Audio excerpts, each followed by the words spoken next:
Hello. The widening gap between young Americans and the long-standing institutional consensus on the Israel-Palestine conflict is not merely a shift in opinion, but a direct consequence of a revolution in how information is distributed and consumed. For over 2 years, the Israeli government has maintained a blanket ban on independent foreign journalists entering the Gaza Strip.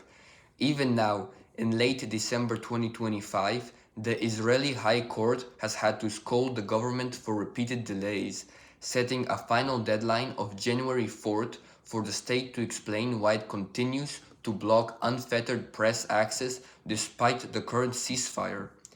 Because the world's major news networks have been kept out, social media has become one of the only venues for direct, unedited information from the ground. While traditional platforms tend to amplify sanctioned voices, TikTok's algorithm is unique. It aggressively promotes first time content creators. This specific feature allowed ordinary Palestinians, the world's only eyes inside Gaza, to maintain and gain massive traction that would be impossible on any other platform. They didn't need millions of followers or a press pass to be heard, and raw, unvarnished footage of the humanitarian crisis unfolding was able to bypass traditional gatekeepers and become viral. And I believe this shifted the narrative. And not only that, I believe this is the reason why Congress moved to ban TikTok. The official story, of course, is quite different, and it is a story about national security. We are told that because TikTok is owned by ByteDance, it is subject to the Chinese Communist Party.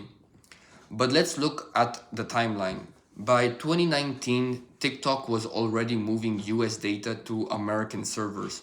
By July of 2022, Project Texas was implemented.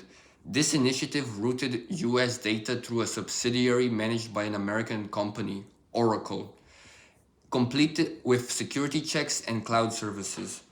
This plan legally bound TikTok under Section 5 of the Federal Trade Commission Act, making them liable if they lied. On top of that, the No TikTok on Government Devices Act became federal law on December 29th of 2022, already securing federal hardware. If the data is on Texas servers and the app is off government phones, why presume guilt without remedy? I don't believe the security excuse adds up. We need to talk about the First Amendment. Unlike democracies in Canada, Germany, or South Africa, where free speech is implied but often limited for democracy's sakes, the US explicitly enshrines it. In 1965, during the height of the Cold War, the Supreme Court ruled in Lamont v. Postmaster General that Americans have the right to receive information, even communist political propaganda, rejecting government suppression. Yet history shows our courts often crumble under national security pressure. In 1944, the Supreme Court upheld the internment of Japanese Americans for this reason. And in 2010, they upheld bans on non-violent negotiation training for designated terrorist groups. And in 2018, they upheld the travel ban. We need to ask ourselves, why now? Earlier in 2023, Congress tried to ban TikTok with the Restrict Act. That bill crashed and burned. It stalled because at the time there wasn't enough political momentum to overcome the massive free speech concerns. The national security argument simply wasn't sticking. But then came the Israeli response to the attacks of October 7th of 2023. Suddenly, the urgency to ban TikTok didn't just return, it exploded. Groups like the ADL began pressuring Congress, labeling the platform as anti-Semitic because pro-Palestinian content was going viral. The difference wasn't China. The difference was the narrative. Benjamin Netanyahu, the Prime Minister of Israel, explicitly declared social media the eighth front of the current war. He called it the most important weapon and reportedly stated that acquiring TikTok is the most important purchase going on right now. Here is the most dangerous irony. To avoid a total ban, ByteDance has now signed a binding deal to sell TikTok's US operations to an American led investor group including Oracle, Silver Lake, and MGX. This sale is expected to close on January 22nd of 2026. Under the agreement, the US entity, to be called TikTok USDS Joint Venture LLC, will be jointly owned by a group of American investors and ByteDance. Oracle, Silver Lake, and Abu Dhabi-based MGX will collectively hold a 45% stake in the company. Affiliates of existing ByteDance investors will own nearly one-third, while ByteDance itself will retain just around 20%. This forced divestment hands the key to people like Larry Ellison of Oracle.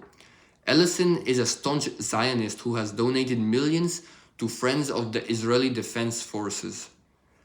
Additionally, Erica Mindel, a former member of the Israeli military, was recently appointed to become the public policy manager for hate speech at TikTok. We are supposedly securing TikTok to stop foreign espionage, yet we are handing it to leadership aligned with Israel, a country that US intelligence has flagged as a top espionage threat. In 2014, a leaked NSA document listed Israel as the most aggressive collector of US secrets. In 2019, the FBI warned Congress that Israeli spying was both unrivaled and unorthodox. So we have interfered with a private company due to professed concerns about China, only to force a transfer to owners with crucial connections to a foreign government that is a documented national security risk and is actively fighting a war for public opinion. We cannot allow Congress to strip away the rights of the American people because they dislike certain political viewpoints. As Benjamin Franklin famously said, those who would give up essential liberty to purchase a little temporary safety deserve neither liberty nor safety. We cannot forget the prescient ideals of our founding fathers. We must see this for sale for what it is, not a genuine national security measure, but a pretext for censoring certain views.